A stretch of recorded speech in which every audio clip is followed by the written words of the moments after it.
할렐루야. 좌우로 인사 좀 나누실까요? 반갑습니다. 잘 오셨습니다.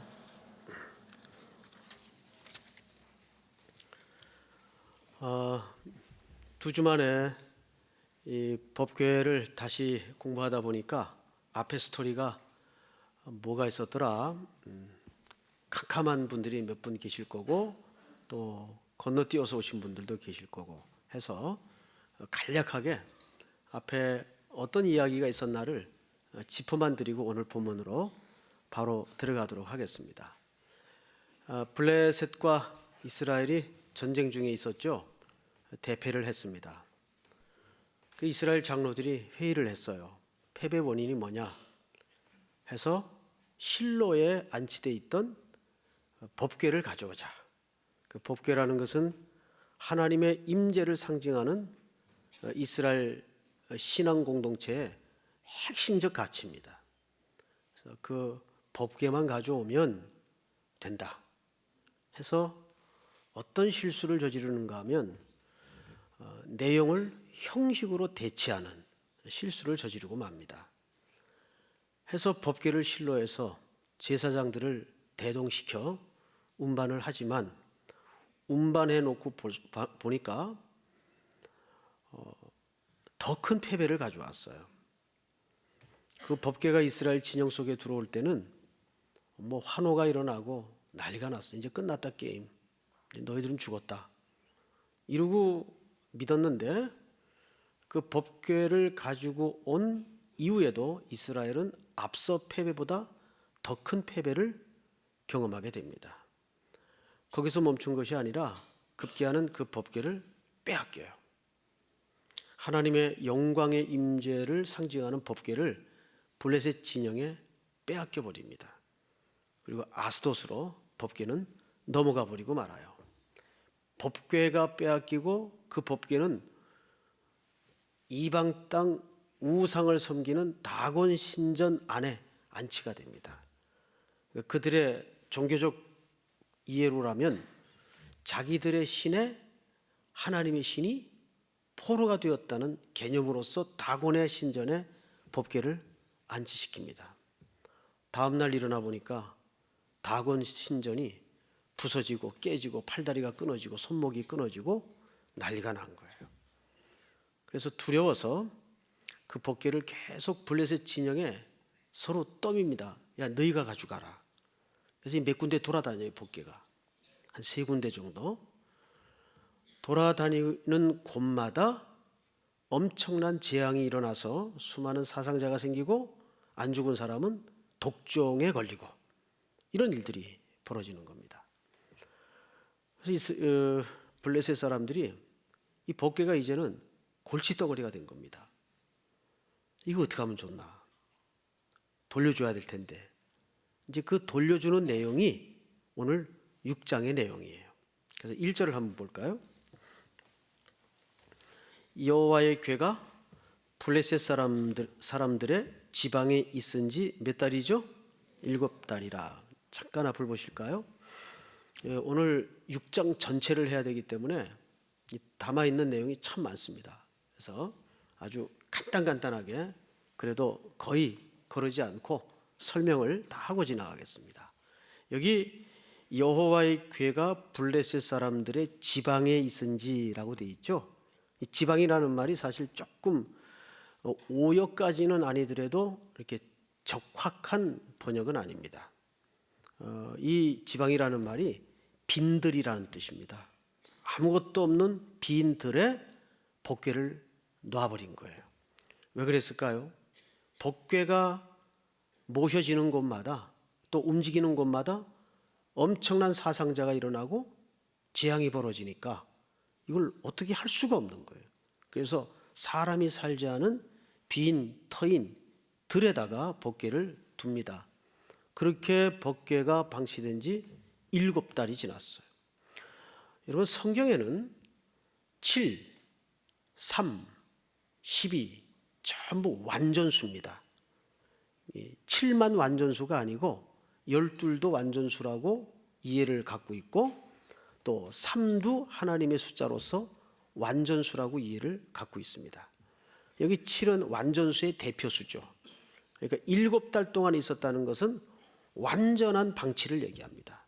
그리고 블레셋 지역의 여호와의 법궤가 이제 맞춰진 정해진 기간 동안 그 기간이 끝났다라는 의미도 됩니다. 이때 이들이 의논에 들어가요. 2절 블레셋 사람들이 제사장들과 복술자들을 불러, 여기 물론 제사장들은 이교도 제사장들을 얘기하죠. 여기 복술자는 어떤 사람들인가 하면 나뭇가지를 흔들어서 그 나뭇가지가 떨어지는 방향과 모양을 보고 점을 치는 사람이에요. 무당들하고 거의 비슷하죠. 무당들 가운데도 이렇게 흔들어서 떨어뜨리고 또는 뿌려서 점을 치는 무당들이 많아요. 안 가보셨어요? 영화 같은 데 나오잖아요. 박신양 씨가 나온 그 영화 뭡니까? 무슨 무당? 쓸데없는 걸 알고 계세요. 저렇게 영화를 잘 보시면 설교 듣는데 이해가 빨라요. 이해가. 쓸데없는 게 아니고 그 박신양 씨가 입신을 하죠. 그래서 점도 쳐주고 뭐 돈을 엄청나게 벌게 해줍니다. 또 관상이라는 영화도 보면 비슷한 게 나와요. 근데 여기 점술가는 복술자라 그랬는데 나뭇가지를 흔들어서, 근데 이스라엘 백성들 가운데도 이런 일로 벌어먹고 사는 제사장들, 그러니까 타락한 제사장들이죠. 그러면 우리 그 목회자들 세계에는 이런 아류가 없을까? 많습니다. 거의 이제 목사 무당들 많죠. 참 조심스러운 얘기인데 마치 길흉화복이 이제 자기에게 보여져서 사람들에게 예언을 해주고 또 복채를 받듯이 헌금을 받아서 누리는 그런 사람들이 있죠. 기독교는 그런 걸 약속했거나 기록한 내용이 없습니다. 그런데 의외로 기독교인들 가운데 그런 데 가서 은혜 받고 오는 사람들 굉장히 많아요. 조심해야 됩니다. 이렇게 복술자들을 불러서 이제 비상대책회의에 들어간 거예요. 블레셋 종교 지도자들이. 자, 돌려보내는 건 이제 확실한데 더 이상 뒀다가는 우리나라가 망하게 생겼다. 돌려보내자. 근데 문제는 여기 이런 큰 질문이 던져집니다. 어떻게 돌려보낼까? 자, 성경을 보세요. 2절 이르되 우리가 여호와의 궤를 어떻게 할까? 그것을 어떻게 그 있던 곳으로 돌려보낼 것인지 우리에게 가르치라. 그러니까 문제는 방식의 문제예요. 자, 그래서 이제 합의를 도출합니다. 이 블레셋 점장이들이, 종교 제사장들이 이 돌려보내는 방식에 대한 합의를 해요. 그 합의 내용이 3절입니다. 그들이 이르되 이스라엘 신의 궤를 보내려거든 거저 보내지 말고, 그냥 보내지 말고 그에게 뭐를 드려야 할지니라. 우리 레위기에도 보면 이 속건죄라는 명칭이 나오죠. 그런데 여기서 말하는 속건죄의 의미와 레위기에서 말하는 속건죄의 의미는 좀 다릅니다. 이 블레셋 지역은 이스라엘 지역과 굉장히 밀접해 있기 때문에 이렇게 종교로 생활을 하는 사람들 사이에는 비슷한 제사 제도가 굉장히 많았고 또 똑같은 것도 많습니다. 그러나 담고 있는 가치나 내용은 틀렸겠죠, 물론. 자, 속건제를 드리자. 속건제는 뭐냐면 간단히 이해를 하자면 죄를 속하기 위해서 드리는 제사를 얘기합니다.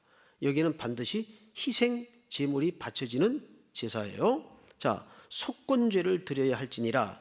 그리하면 무엇도 낫고, 블레셋 지역에 임했던 악종, 그 종양도 다 낫고, 그 다음에 뭐라 그랬죠? 그의 손을 너희에게서 옮기지 아니하는 이유도 알리라. 자, 이것이 문제는 이들이 합의한 속건제를 드리고자 하는 합의예요. 자, 여기에 성경 기자가 고발하고 싶은 내용이 뭘까요? 하나예요. 하나님께 드리는 예배가 합의로 가능한 겁니까? 근데 요즘 예배는 그 합의로 드려지는 예배가 가끔 벌어져요. 합의라는 게 뭐예요 도대체? 합의라는 것은 인간의 뭡니까? 생각을 모아서 하나님께 자기적으로 예배를 드리는 거예요. 예배가 그렇게 되는 겁니까? 블레셋 사람들이 갖고 있었던 신에 대한 인식이 철저하게 우상을 섬기는 자들의 전형적인 모습을 여기서 드러내고 있어요. 이것이 사실은 블레셋의 문제도 아니고 이스라엘과 블레셋의 공통의 지금 문제입니다. 즉 이들이 하나님에 대한 태도가 어떤 태도였는가 하면 하나님이 그들의 주인이 아니에요. 저 여호와라는 신을 어떻게든 우리 편으로 써먹어서 우리에게 길흉화복을 중심으로 길한 것은 받고 흉한 것은 피하자는 전형적인 우상 숭배자들의 모습을 여기서 드러내고 있는 겁니다. 그래서 하나님께 대한 속건제가 합의가 돼요. 근데 그 합의한 의도가 슬쩍 3절 끝에 노출됐죠. 뭐라 그랬어요? 병도 낳고 그의 손을 너희에게서 옮기지 아니하는 이유도 알리라. 즉 이 말은 무슨 말인가 하면 이 땅에 질병을 퍼뜨리고 사람들로 하여금 악한 독종을 나게 하고 많은 사람들이 사망케 한 그 이유도 그러면 알게 될 것이다. 이런 저의를 가지고 이제 합의가 이루어집니다. 자, 4절을 한번 보십시다.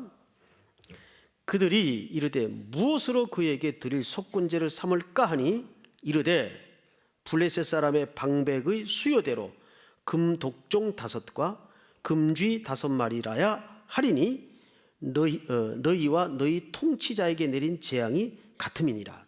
자, 앞을 보십시오. 이제 이 내용이 무슨 내용인지 아셔야 됩니다. 여기 두 개가 등장을 하죠. 금독종 모양과 금쥐 모양이 등장을 해요. 쥐 모양이 왜 등장을 할까요? 이거는 여호와의 법궤가 옮겨진 곳곳마다 블레셋 전역에서 쥐떼가 습격을 한 거예요. 그 지역을. 그래서 그 쥐떼로 말미암아 퍼뜨려진 주석가들의 보편적 합의된 결론이 뭐냐면 이것은 아마도 쥐떼가 퍼뜨린 전염병 중에 가장 무서운 패스트병이었을 것이다. 이 고대 시대 패스트병은 얼마나 치사율이 높았겠어요. 그러니까 어마어마한 사람이 하나님의 법궤가 움직여진 곳마다 이 쥐떼들의 습격에 의해서 그런 전염병에 걸려 죽은 겁니다. 죽지 않은 사람은 온 몸에 악창이 나서 무서운 독종이 발생을 한 거예요. 자, 그래서 이들이 속건제를 드리자. 그러면 무엇을 희생물로 할까?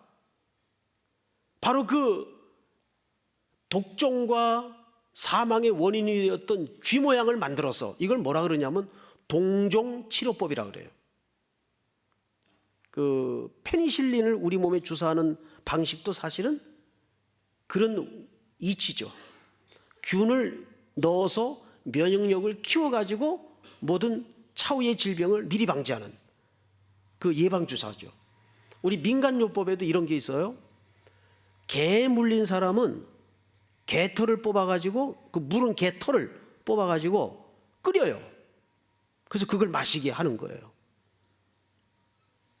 이런 민간요법이 의외로 많습니다. 그러니까 이 블레셋 사람들이 합의해놓은 속건제라는 내용 자체가 이 모양이에요. 그 엄청난 전염병과 그리고 죽음과 독종을 가져다 준 쥐를 금으로 형상화시키는 겁니다. 그리고 그 독종의 모양을 금으로 형상화시키는 겁니다. 그래서 그것을 여호와의 법궤가 올라가는 수레에 실어서 제물로 드리자 그 말이에요. 이걸 보통 동종치료법이라고 얘기합니다. 그러니까 여러분 이 속건제가 안고 있는 그 의미는 상당히 불순한 건강하지 못한 예배의 합의를 이 블레셋 제사장들이 점술가들과 합의해서 그들의 종교적인 컨셉으로 똑같이 만들어 놓은 거예요. 근데 이러한 원리가 오늘날 우리 기독교의 복음 속에도 얼마나 치밀어 들어와서 복음의 순수한 의미를 저해시키고 회파시켜 놨는지 알 수가 없어요.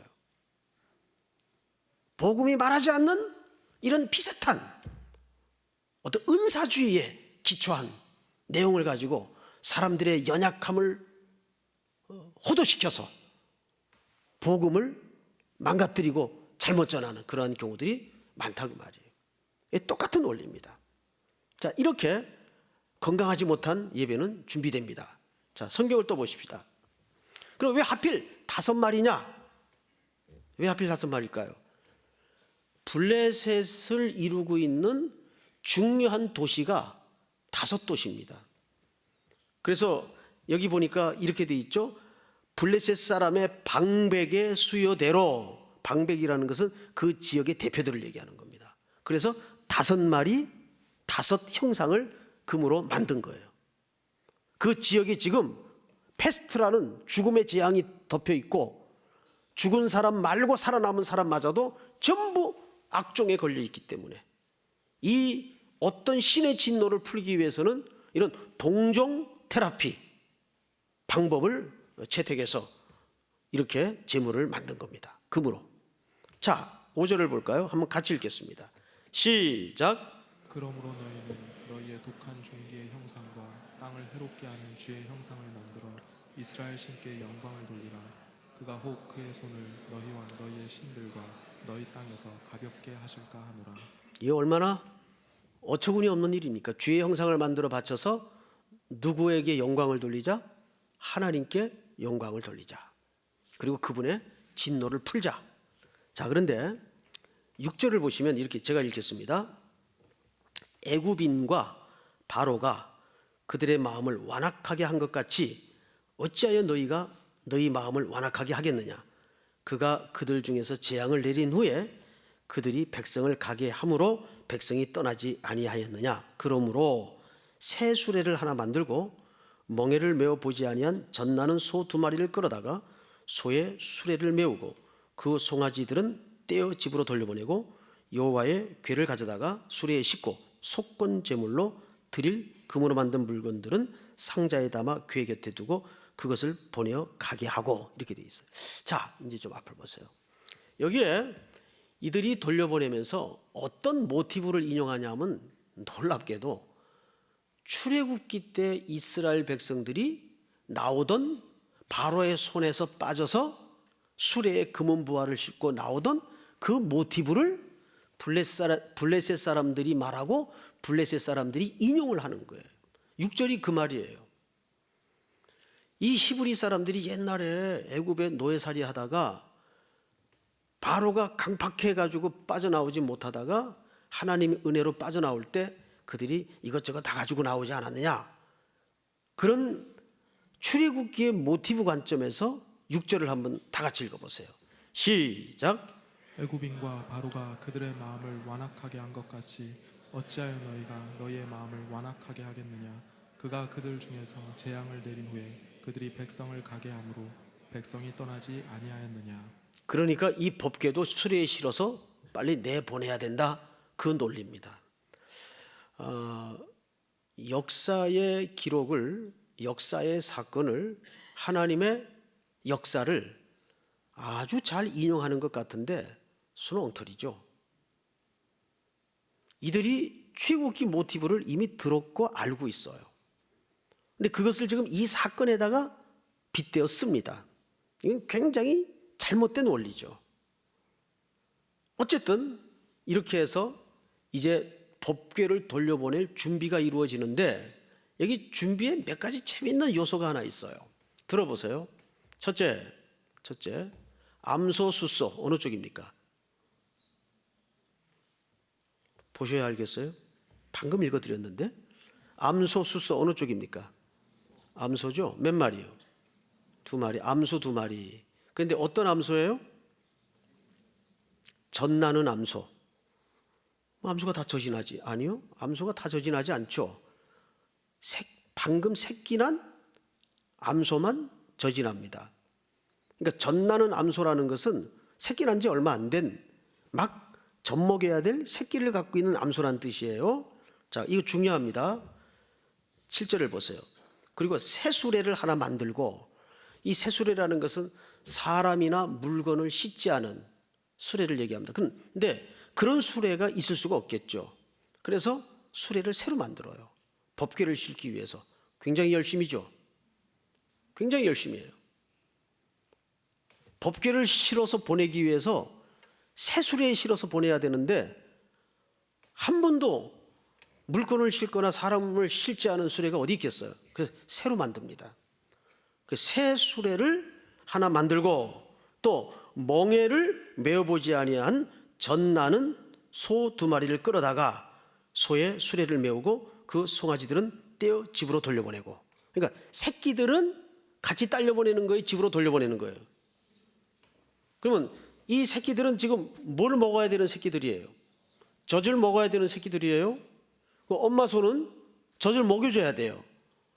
여러분, 사람도 모성에 끔찍하지만 어떤 때는 사람이 짐승보다 못할 때가 많아요. 짐승들은 새끼들 안 버립니다. 사람은 버려요. 가끔가다 상자 같은데 뭐 피치 못할 사정이니까 버리고 가겠지만 인간 사회에서 벌어지는 일들이에요. 그런데 이 밈을 드릴지라도 이 모성애가 얼마나 무서운지 아세요? 끔찍해요. 언젠가 수요 강의 시간에 제가 말씀드린 기억이 납니다. 실제로 중국 흑룡강성 어느 조간신문에 난 뉴스 기사였습니다. 제비 절망에 죽다. 이게 무슨 뜻인가 하면 어느 조류계에 종사하는 그 연구하는 사람들이 제비의 모성애를 실험하기 위해서 막 태어난 지 얼마 안 된, 부화시킨 지 얼마 안 된 알에서 깨어난 새끼 제비를 어미 제비가 보는 앞에서 괴롭힌 거예요. 뭘로? 찌르고. 뭐 그런 실험을 다 하는지 모르겠어요. 그러니까 그 앞에서 제비들이 나 죽는다 하고 스윙을 하기 시작하는데, 그러니까 왔다 갔다 하면서 하기 시작하는데 이 문 대들보에다 진짜 자기 몸을 받들어요.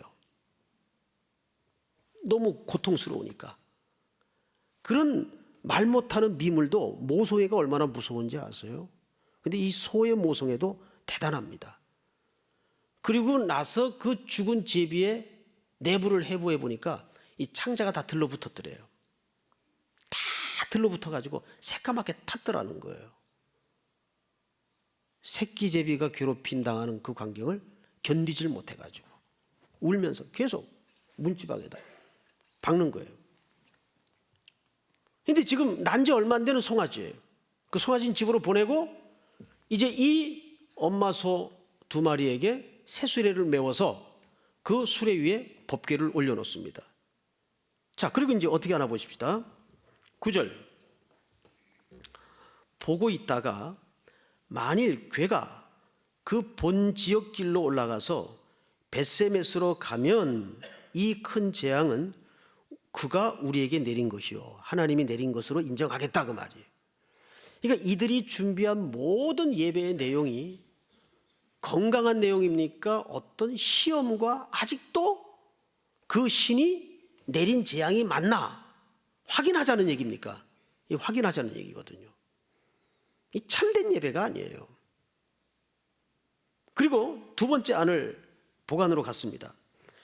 그렇지 아니하면 우리를 친 것이 그의 손이 아니요 우연히 당한 것인 줄 알리라 하니라. 자, 무슨 얘기입니까? 이런 얘기예요. 이제 이 암소 막 젖나는 소 2마리를 새 수레에 매요.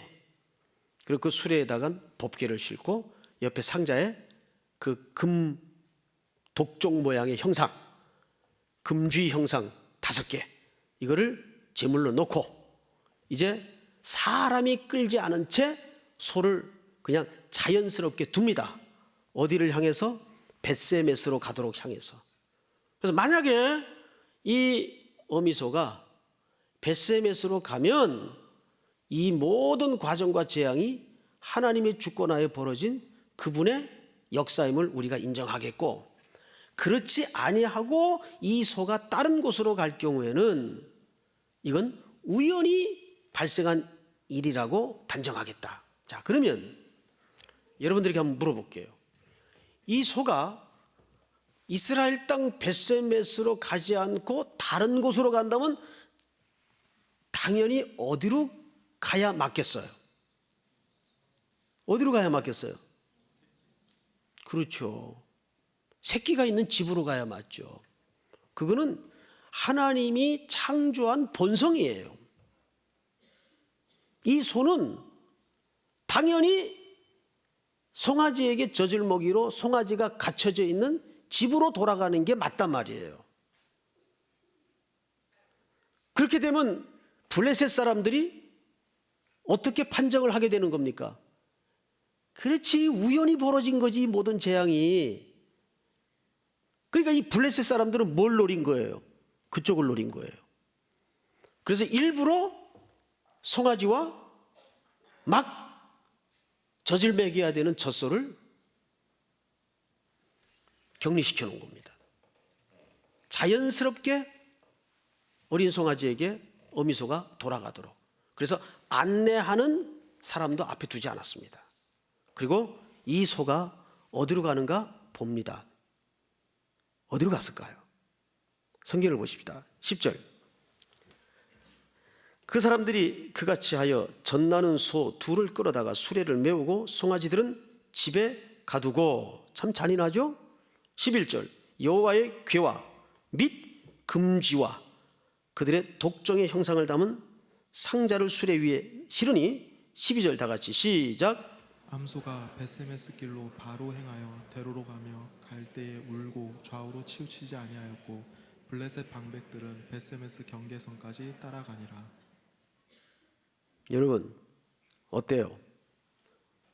암소 두 마리가 여호와의 법궤를 싣고 울면서 어디로 갔어요? 벳세메스로 갔어요. 그러니까 이 암소 두 마리는 지금 누구의 통치 아래 철저히 붙들려 있었던 겁니까? 하나님의 통치죠. 어미소가 가졌던 모성대로라면 당연히 집으로 갔어야 옳았을 거예요. 그런데 이 길은 지금 하나님의 주권과 통치가 역사하고 있는 길이에요. 그래서 이 암소 두 마리가 가두어진 새끼소를 생각하면서 그걸 집에다 두고 울면서 벳세메스로 갑니다. 뭘 말하고 싶은 걸까요? 성경 기자가. 소만도 못한 인간들, 그 얘기입니다. 소만도 못한 인간들. 이거는 블레셋과 이스라엘 양자를 신랄하게 고발하는 기자의 의도예요. 말 못하는 짐승도 천륜을 뛰어넘어서 하나님의 통치 밑에 울면서 하나님의 법궤를 싣고 이스라엘 땅으로 들어가요. 벳세메스로 가요. 그러니까 그 시대의 종교적 상황이 얼마나 철저히 자기 중심적이고 편의적이며 하나님을 네 편 내 편 갈라서 복을 줄까 안 줄까 도깨비 방망이식으로 써먹기나 하는 그런 신정도로 취급당하는 하나님 입장에서 이 소의 눈물겨운 벳세메스 행 그림을 통해서 소만도 못한 인간들이라고 고발하고 있는 거예요.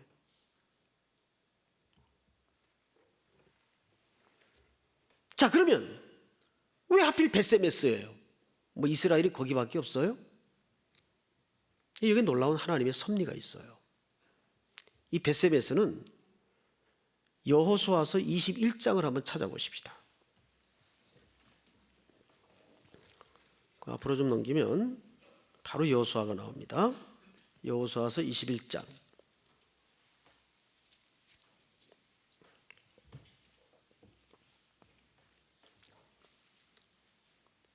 자, 찾으셨으면 아멘. 13절서부터 한 절씩 교독합시다. 제사장 아론의 자손에게 준 것은 살인자의 도피성 헤브론과 그 목초지요, 또 림나와 그 목초지와 시작. 얏들과 그 목초지와 에스드모아와 그 목초지와 홀론과 그 목초지와 드빌과 그 목초지와 아인과 그 목초지와 유다와 그 목초지와 베세메스와 그 목초지이니 이 두 지파에서 9성읍을 냈고. 자, 여러분 지금 13절 시작에 이걸 누구의 후손에게 준 거예요? 제사장 아론의 자손에게 준 것은 그 중에 뭐가 포함되어 있어요? 베세메스. 그러면 이 베세메스라는 지역에는 누가 살고 있었다는 얘기입니까? 아론의 자손. 그러면 아론의 자손이 뭐 하는 사람들이었어요? 제사장들이에요. 그 중에서도 시간 관계상 찾지는 않겠지만은 레위 후손들 가운데 고핫 자손이라고 있는데 이 사람들은 많은 제사 업무를 감당하는 가운데 유독 법궤를 매도록 구별된 사람들이 여기에 살았어요. 그래서 베세메스로 가는 겁니다. 자, 성경을 다시 보십시다. 오늘 6장 14절, 13절 제가 읽겠습니다. 사무엘상 6장 13절. 베세메스 사람들이 골짜기에서 밀을 베다가 아마 추수할 때쯤이었던 것 같아요. 밀을 베다가 눈을 들어 궤를 보고 그 본 것을 기뻐하더니 시작. 수레가 베세메스 사람 여호수아의 밭 큰 돌 있는 곳에 이르러 선지라. 우리가 수레의 나무를 내고 그 암소들을 번제물로 여호와께 드리고. 자, 이제 앞을 보세요. 이들이 저 블레셋 땅에서 빼앗겼던 수레가 암소 2마리에 의해 돌아오는 모습을 보고 기뻐했어요. 좋았겠죠. 빼앗겼던 영광이 다시 돌아온다는 들뜸에 기뻤겠죠. 그래서 나무를 패고 암소를 잡아서 뭘 했어요? 제사를 드렸어요. 자, 여기에서 지금 이스라엘의 종교적 상황이 폭로가 되는 겁니다. 여러분, 암소는 절대 번제물로 잡지 않도록 돼 있어요. 우리 레위기 1장을 한번 볼까요? 레위기 1장 3절만, 시간이 많지 않으니까 3절만 같이 읽습니다. 시작. 그 예물이 소의 번제이면 흠없는 수컷으로 회막문에서 여호와 앞에 기쁘게 받으시도록 드릴지니라. 반드시 희생제물로 소를 드리려면 암컷을 드려야 돼요? 수컷을 드려야 돼요? 수컷을 드려야 돼요. 이미 여기에서 제물의 실수가 벌어졌어요. 근데 여기가 지금 누가 사는 동네예요? 제사장들이 사는 동네예요. 그만큼 이들이 하나님 앞에 드리는 예배에 대해서 일단 정교함이 떨어졌다는 거예요. 여러분, 정교함이 떨어지는 거 왜 떨어집니까? 디테일함이 떨어지는 거 왜 디테일함이 떨어지죠? 부주의요, 대상을 경솔히 여기는 거예요. 남녀가 사랑을 하게 되면 눈이 1000개가 생긴다는 영국의 속담이 있어요. 무슨 말인지 끔찍하죠? 남녀가 진짜 상대를 서로 흠모하고 사랑을 하게 되면 거의 상대를 예배하게 돼요. 그리고 남녀의 사랑 가운데 특별히 부부관계는 상대를 예배한다는 개념이 있어요. 사랑은 정교한 겁니다. 절대 참사랑은 디테일 떨어지는 건 참사랑이 아니에요. 우리 한국 남자들 저서부터 포함해서 잘못 알고 있는 게 있어요. 호연지기 좋아하죠. 대범한 거 좋아하죠. 대범하다가 쪽박찬 사람들 많아요. 대범한 거 좋아하지 마세요. 사랑은 소심하게 하는 거예요. 미주알 고주알. 그걸 얘기해야 돼 꼭? 사랑한다고 말해달라 그러면 남자들 보통 그러잖아. 그걸 꼭 얘기해야 돼? 보면 몰라? 어떻게 알아? 등신 같은 소리 하고 있어. 어떻게 알아? 말도 안 하는데. 근데 상대를 부주의하게 된다는 거예요. 지금 예배의 제도조차도 근본에서 틀려 있어요. 이 사람들이 암컷을 제물로 잡아 드리고 맙니다. 자, 결정타가 어디서 나는지 아세요? 성경을 보세요. 19절. 복귀가 돌아오니까 좋았죠. 19절. 벳세메스 사람들이 여호와의 궤를 들여다본 까닭에 그들을 치사. 여기 괄호 친 것은 어떤 사본에는 있고 어떤 사본에는 없어서 어느 쪽을 택해도 해석상에 문제가 없다라는 얘기입니다. 대개 요즘 학자들 간에는 이거는 오만이라는 것은 많은 사본에 내포되어 있질 않아요. 그런데 어떤 사본이 있기 때문에 괄호를 쳐서 해석을 같이 해놓은 겁니다. 70명을 죽이신 자 여호와께서 백성을 쳐서 크게 사륙함으로 백성이 슬피 울었더라. 자, 법궤 들여다보도록 되어 있습니까? 안 들여다보도록 되어 있습니까? 이건 생기초죠. 근데 왜 들여다봐요? 이미 이 법궤에 하나님의 영광의 임재라는 문제에 대해서 이들은 궤도 이탈이 되어 있는 겁니다. 자, 이 본문이 끝까지 이렇게 우리에게 추적시키며 말하고 싶은 게 뭘까요? 이 시대는 먼저 하나님의 위엄스러움과 거룩한 위엄과 존엄과 영광에 대해서 상실된 시대를 살고 있었습니다. 그래서 언제나 그 대상은 내게 이익이 되냐 복을 주냐 이게 중요하지 그 주체가 주인으로서 존재하는 것이 아니에요. 이것이 블레셋이나 이스라엘 공동체나 공통적으로 갖고 있었던 신앙의 깊은 문제였습니다. 그런데 오늘날 이 시대가 그래요. 오늘날 이 시대가 두 가지 문제에 걸려 있다고 생각을 합니다. 여러분들이 들으면 별거 아닌 것처럼 들릴 수 있어요. 첫째 뭐냐 하면 하나님을 자기 의도대로 말하고 의도대로 써먹으려는 끊임없는 시도가 종교가 심화된 사람들의 심령 속에 더 크게 작용할 수 있다는 거죠. 제일 실수하는 사람들이 저희 같은 사람들이에요. 신앙의 이름으로 하나님의 의도보다 더 앞서서 자기의 의도가 마치 하나님의 의도가 되는 것처럼 이렇게 호도시킬 수가 있는 개연성과 위험성이 있다는 거예요. 이거는 저를 포함해서 하나님을 아버지로 모시고 사는 신앙인들이라면 누구나 빠질 수 있는 함정이에요. 왜 하나님 이때 침묵하십니까? 내 편 안 들어주십니까? 여기서 우리가 블레셋에 갔다가 다시 돌아오는 모든 과정을 통해서 우리가 한 가지 놀라운 사실 하나를 저 위층에서 발견할 수가 있어요. 뭘까요? 자유로우신 하나님. 자유라는 게 무슨 개념이에요? 자유라는 개념은 전지전능한 하나님에게만 가능한 개념이에요. 그분은 정말 자유로우신 분이에요. 그런데 그 자유로운 하나님을 우리 인간이 인간의 경험의 세계에 가두거나 자기의 의도 속에 가두어서 그를 종교를 만들어버리죠. 그걸 뭐라 그러냐면 우상이라 그러는 거예요. 근데 오늘 성경에 보니까 그것이 여실히 폭로가 되는 게 뭘까요? 그 법궤에 임재한 하나님의 영광의 두려움 앞에 서 있질 않아요. 그냥 기쁘니까 돌아왔으니까 신기해서 막 뚜껑 열고 들여다본 것 같아요. 70명이 죽었어요. 하나님의 그 위험한 거룩에 대해서 인지를 못하고 있었던 거죠. 이것이 이 시대가 안고 있는 어쩌면 진짜 중요한 문제였어요.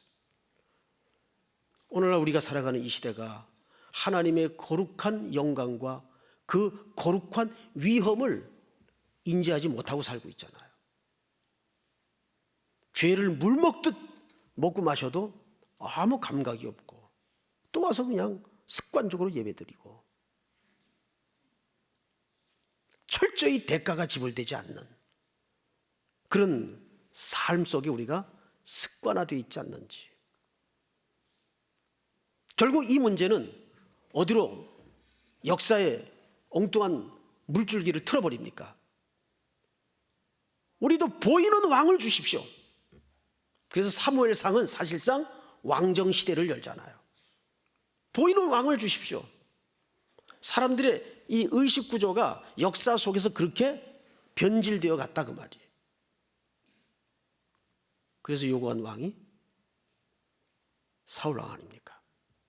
보이는 왕, 키도 크고 잘생기고 번듯하고 매너 있고 풍모 좋고 이렇게 가연적이고 가시적인 현상적인 그런 그 외형적 매력에 가치가 묶여서 그것이 인생을 이해하는 평가 기준이 되어버리는 시대로 이제 들어갑니다. 이들이. 마지막으로 20절 다 같이 읽고 마치도록 하겠습니다. 20절 시작. 베세메스 사람들이 이르되 이 거룩하신 하나님 여호와 앞에 누가 능히 서리요 그를 우리에게서 누구에게로 올라가시게 할까 하고. 그리고 21절에 전령들을 보내서 기럇 여아림 주민에게 보내서 블레셋 사람들이 여호와의 궤를 도로 가져왔으니 너희는 내려와서 그것을 너희에게로 옮겨가라. 기럇 여아림 사람들에게 전령을 보냅니다. 이 법궤 좀 가져가라. 누가 하던 짓하고 똑같이 합니까? 블레셋 사람들이 하던 짓 아니에요. 법궤가 가는 곳마다 하나님의 위엄과 권능으로 심판이 임하고 재앙이 임하니까 계속 법궤를 뺑뺑이 돌리지 않습니까? 근데 이스라엘 땅에 들어왔는데도 이 법궤는 베세메스에 있지 아니하고 기럇 예아림으로 또 옮겨집니다. 여기에서 재앙을 겪죠. 하나님의 영광을 격렬히 여기다가, 그래서 기럇 예아림 사람 불러다가 야 이거 우리 여기 더 둬서는 안 되겠다. 너희가 가져가라. 그래서 기럇 예아림에 20년간을 방치하게 됩니다. 20년간을 하나님의 법궤는. 오늘도 우리는 이 말씀 앞에 다시 한번 거울로 서서 우리의 모든 예배나 신앙의 의식 구조가 블레셋이나 이스라엘 백성들이 가졌던 하나님을 내 의도대로 조정하려는 시도나 생각은 갖고 있지 않는지 제일 무서운 생각이에요. 그리고 두 번째는 그 하나님의 오미함과 영광과 존엄 그리고 거룩한 위엄 앞에 나는 정말 항상 경건한 두려움으로 서 있는가. 시대가 그거를 잃어버렸어요. 어쩌면 그게 가장 큰 위기라 그 말이에요. 믿습니까? 오늘도 우리의 예배는 그 하나님의 거룩한 영광을 회복하는 예배가 되어서 이 예배는 온 삶으로 더 깊이 순종되어지고 확장되어지는 복이 있기를 주님의 이름으로 축복합니다. 우리 다 일어나십시다.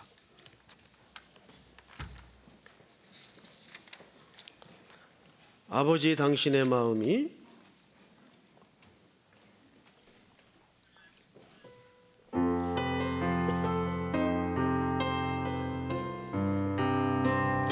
아버지 당신의 마음이 있는 곳에 나의 마음이 있기를 원해요.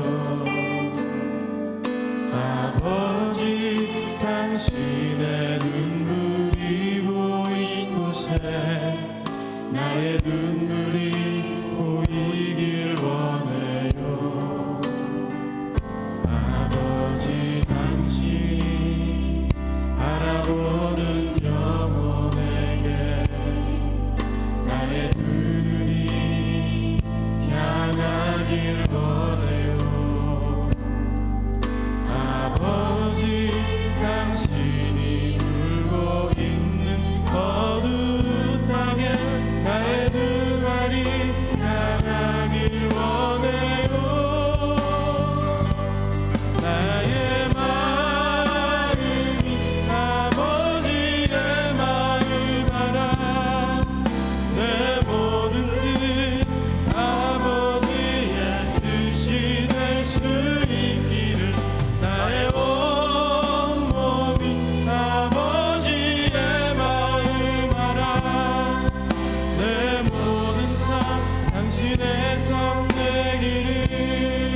나의 마음 나의 마음이 아버지의 마음 알아.